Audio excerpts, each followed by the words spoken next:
Hello friends, what we eat today is going to define and set benchmark in terms of how we live tomorrow. So in that path, we bring in a gluten-free, healthy and tasty ragi roti with a tomato chutney. In case if you haven't subscribed to NK Food and Lifestyle channel, please do so and hit the bell icon. Let's get beginning with flour. So for this thing, take a good big wide enough bowl and put in 3/4 measure of water, a pinch of salt and bring the water to boil. Now add 1 full measure of regular ragi flour.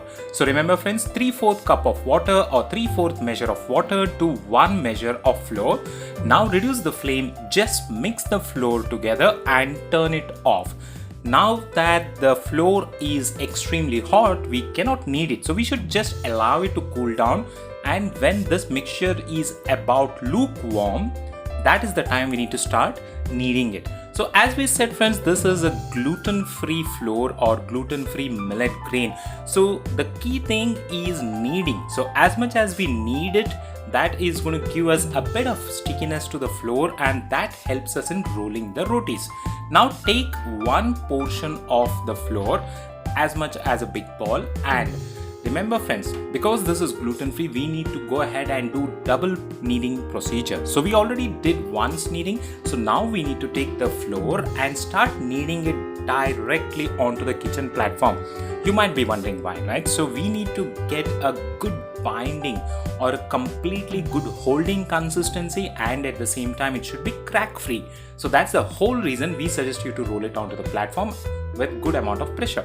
Now that it's done, just dust it and start rolling it as simple like a chapati. So you could see that it is not sticking, it is just coming in smoothly, right? So at this stage, we recommend you to go ahead and use wheat flour for dusting. Why? Wheat flour just helps us with a bit of binding, and taking the wheat flour also means that it doesn't allow the ragi flour to crack it. So this is a recommended procedure for the beginners, and once we are all settled up in terms of making the ragi rotis smooth, easy, evenly, that is the time we could go ahead and switch to the dusting using ragi flour itself friends. So like I just mentioned in the beginning, let's go with the wheat flour and then we could switch. So right now, go ahead, now the chapatis are ready or the rotis are ready. Go ahead, spread some oil on one side of the layer, and while the tawa is ready, go ahead and put it. So we need to transfer the roti such that the oil side faces the pan. So that's the simple way, right? So now at this stage, go ahead, increase the flame and then start roasting the roti. These are gluten-free rotis, and these millet rotis are always very good to health.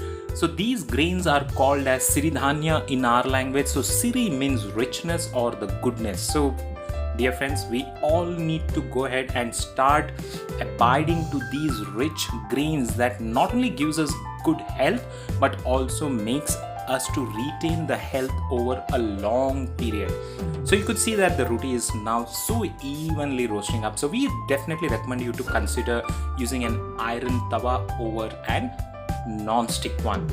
At this stage, our rotis are completely ready, so we should be going ahead and taking it out and serving it. We hope that you have definitely liked our roti procedure. In case yes, please give us a thumbs up and continue to watch for a great tomato chutney. For this, take a pan and put in just 1 teaspoon of oil, and go ahead and add 4 peeled garlic cloves and 1 inch of peeled chopped ginger. To this, I'm going to add 1 cup of large diced onions.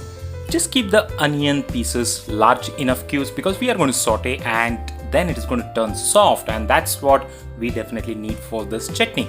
So now that onions have started to soften up, let's go ahead and add 1 cup of largely diced tomatoes. Tomato is the key ingredient to this because it's a tomato chutney. So let's go ahead and continue the procedure to saute it and make sure all of this becomes soft. At this stage, I think almost all of the ingredients are well cooked and soft enough. So for this, let's go to the next step, which is turning off the flame and getting it to the grinding stage, because this is a chutney, isn't it? So now that it's ready, let's transfer all of these contents into a mixie jar. And since this is chutney, we also need another important ingredient, coconut. So let's add in 1 cup of fresh coconut pieces, and for this we need some chilies. So we've selected Badgi chilies 8 to 10 that gives us amazing flavor, texture, color, everything. Add in salt to your taste and grind it well. Do not add water. So we've already gone ahead and cooked the tomatoes and onions soft enough, so it is going to leave moisture. So do not add water. Now let's go ahead and make the seasoning. For this I'm going to take in 1 teaspoon of oil, a bit of mustard seeds and cumin seeds. The key ingredient of tadka has to be ing, right? So along with ing, I'm also going to add in curry leaves. Amazing. So these are all the simple ingredients that goes in a standard tadka. When all of these ingredients are sputtering, then the tadka is almost ready. Now let's go ahead and transfer the already ground paste or chutney into this. Amazing, right? So it's already pipping hot pan and the chutney is transferred. The tadka is ready. Let's mix it up. Oh my god, look at the gorgeous color of it, and it's completely aromatic and great to serve. Now that the platter is ready, definitely go ahead and taste your ragi roti along with the chutney. Enjoy, keep up the good health. Thank you.